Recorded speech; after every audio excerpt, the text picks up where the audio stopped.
What's up, guys? Welcome back to the channel. Here we are with another reaction. In this one, we have Aussies in football, the greatest anomaly in sports history. I recently got to react to Aussies broke college football, and now this one, Aussies in football. Can't wait to dive in.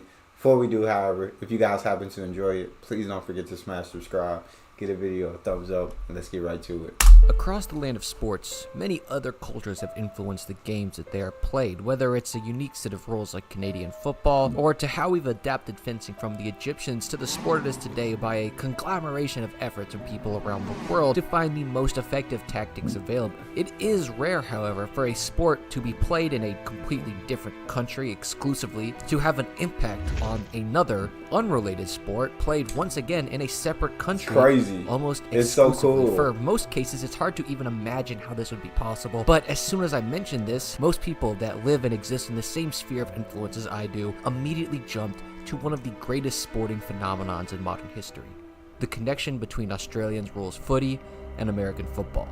To begin understanding how this happened, let's first break down a specific position in football: the punter. A seemingly small cog in a larger scheme of this game, his job is very niche, and it's when a team fails to convert a third down conversion, given the right circumstances, they kick the ball to the opposing team as far as you can to start the drive, preferably on the opposite side of the field so your defense can make a stop and get the ball back. This is arguably one of the most important plays in a game of football because it often represents 40 to 50 yards of field position every time this play happens, which is a stat that can't be attributed to any other play in the game. Heck, it's such a powerful play that some teams in the 40s even tried punting on first down just to maximize its field position, but this turned out to be a bad stat. It's just used to prove the point that this... Why would you...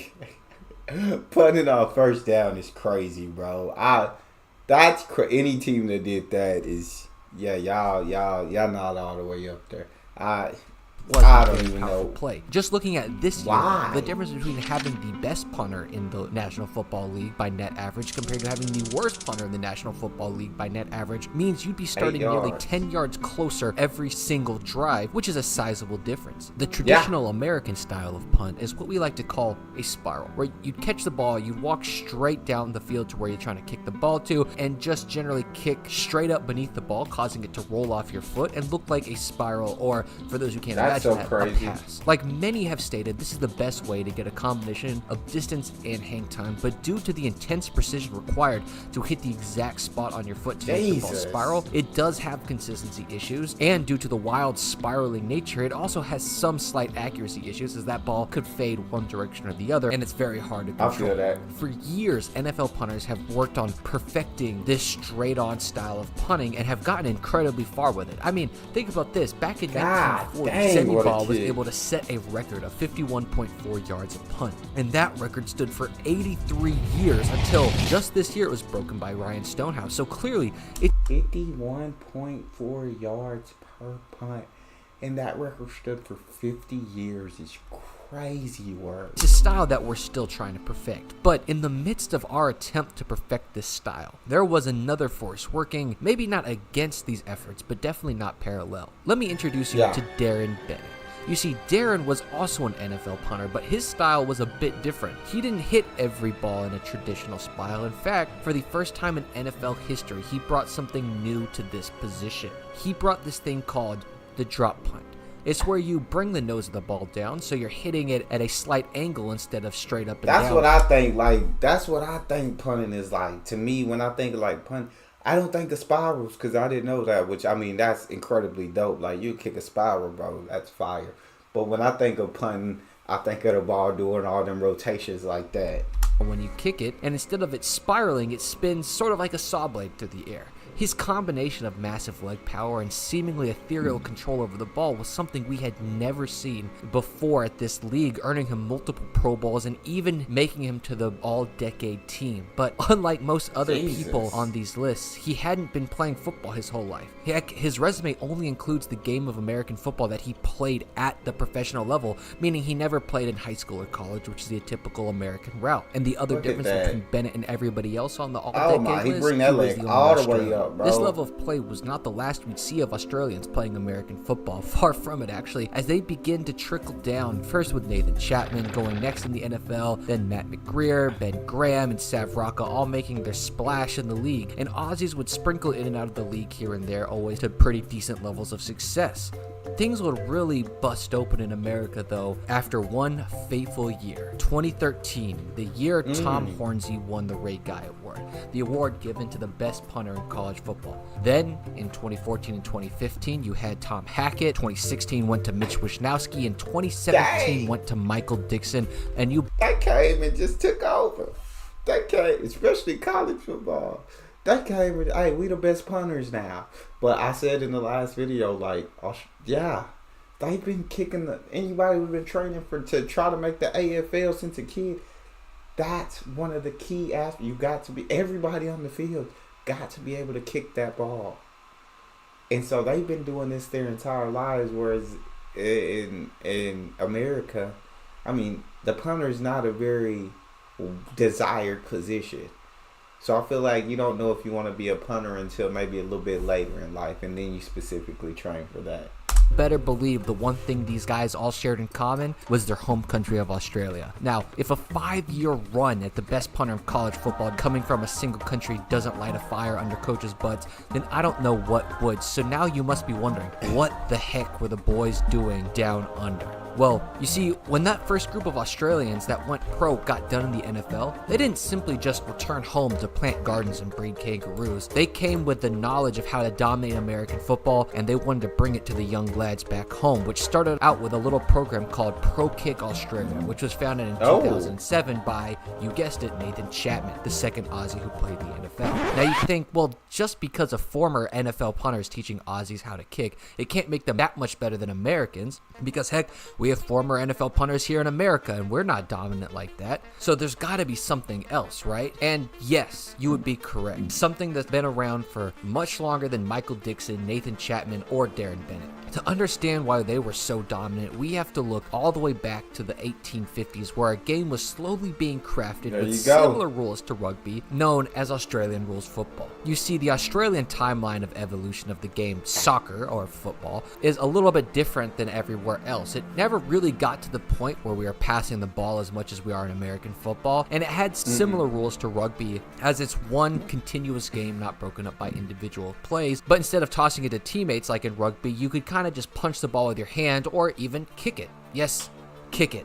Now, watching a game of AFL, it becomes very apparent what this sport had evolved into. Yes, its own unique entity, but if you're an American... Look at that, like, that's how they kick. He's running this way and kicking that way. That's why they're so perfect for the punting position. Football coach watching this, you're looking at a literal breeding grounds for punters. You're telling me I can watch athletic, physical players run around and then in the most intense circumstances kick the ball with high levels of precision, sometimes as far as 50 to 60 meters away, while not being afraid of collisions and able to make tackles or even run the ball if need be? Now, for those of you who don't understand why this is such a promising thing to look at, during the 80s to early 2000s, America was having its own problems with punters. The more we focused on specializing the spiral punt, the less we focus on other things like physicality, athleticism, and punting as a whole was starting to get a bad rap as the unathletic guys who became too good at their jobs to replace, but were a liability under any other circumstances. I swear to God, why would he even throw that? Just take the tackle. Well, I guess you get tackled back there, they're going to score either way, so... Australians so appealing because not only did they come over just to punt, they came over to change the entire sport by opening up the playbooks of special teams coordinators. Now, instead of punting from the pocket, with the Australians, there was an entirely new style of punting that was popularized in colleges. Often known as the rollout or rugby style, I like to refer to it as the read option of punting. You see, their first read is to check and see if they're bringing the appropriate amount of pressure and keeping their eyes on you. If that's true, then they are doing all of that, then you're going to hold on to the ball. But if they're not coming hard or coming at bad angles, you just take off and run with it. This made guarding Australians extremely difficult because they weren't just legitimate threats as punters, but they were legitimate threats as runners as well if you didn't bring the right pressure. They're perfect. It is an absolute breeding ground for punters.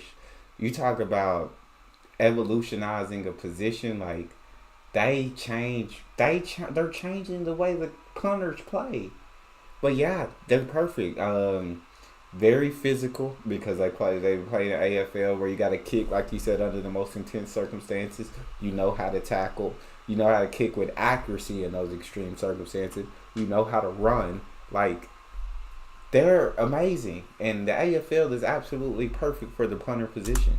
Top of that, their second read is that if you didn't bring the appropriate amount of pressure, they were liable to hold the ball long enough that your punt returner was going to be catching it in a congregation of players known as the opposing punt coverage team. This is how players like Adam Korzak were able to go entire seasons forcing negative 11 return yards on the season. Special teams coordinators still don't have good answers for that style of punting Australians are bringing, because even when you dial up the heat on them, Australians have been used to punting under that level of pressure because it's just the previous sport that they play. So we've gone almost a decade now of pure Australian domination at the collegiate level, which may lead many to wonder why their impact hasn't been as great in the NFL ranks as it has been in college. I mean, aside from pretty much Michael Dixon, many of the others coming out of college football haven't had nearly as much of success as the Aussies of old, who were dominant in the early 2000s. And the answers for this shows just how intertwined these two sports are. You see, in the 60s and 70s, the main way Aussies took shots on the goal was this thing called a flat punt, essentially a knuckleball meant to fly straight towards the target, and then mix this in with some actual drop kicks. Now, it doesn't take a rocket scientist to tell that this is not the primary style of punting that we were doing here in the Americas, so it didn't necessarily translate. But when we go into the 80s and 90s, when Derek Bennett and Nathan Chapman and Sav Rocca were all growing up and learning the game, the popularity of the drop punt was taking off, and position players, as they were often asked to take those shots from 40 to 60 meters out, had developed a much different technique than those before them. This would allow them to hit drop punts or on occasion go for the barrel or torpedo punt, which would be canonized in American lingo as the spiral, from extreme distances. Bennett was even noted to hit an 80-meter torp for a goal at one point. Pretty much the only way to hit the ball like this with this much strength and consistency is to have a long, fluid swing to allow your body to get through the ball as much as your leg did. Looking at still frames of Bennett's swing, you can actually see similarities to many of the other American greats, like Ray Guy himself, Reggie Roby, and other punters of that time. But as sports typically do, even this style in Australia would change, with the position players taking significantly less lengthy shots at the goal and focus more on short passes. And as this kicking style changed in Australian rules football, we began to see a punting style change in America. A miraculous one-to-one change as the long flowing swings of old were being replaced with short jab-like swings seen by Tom Hackett, Michael Dixon, and Adam Korzak. The style of play is insanely effective at the collegiate level though, hence the Aussie takeover, but it has struggled to find the same consistency at the pro levels. But the gameplay style, from hitting longer punts to much shorter, quicker punts under higher pressure, can be seen being reflected in how Aussies punt, from hitting deep booming punts to running and letting pressure come to them, and then getting off a punt away from the returner with just enough hang time to force a fair catch. So all in all, from punting schematics to punting techniques, all the way down to how the defending teams must defend the punt, Australians have completely warped the game, and I know American punters as well as Australian punters are so grateful for the influence that they have had, and it is to this day one of the biggest phenomenons in sports as general. So as always, if you enjoy punting related content, consider subscribing. Have an amazing day, and peace. That's kind of shocking though, the fact that they haven't had the same impact in the NFL that they've had in college football is very interesting. Love to hear you guys' thoughts on the video. Absolutely enjoyed. Don't forget to smash that subscribe button, get a video a thumbs up, and check out the next one. I'll see y'all next time.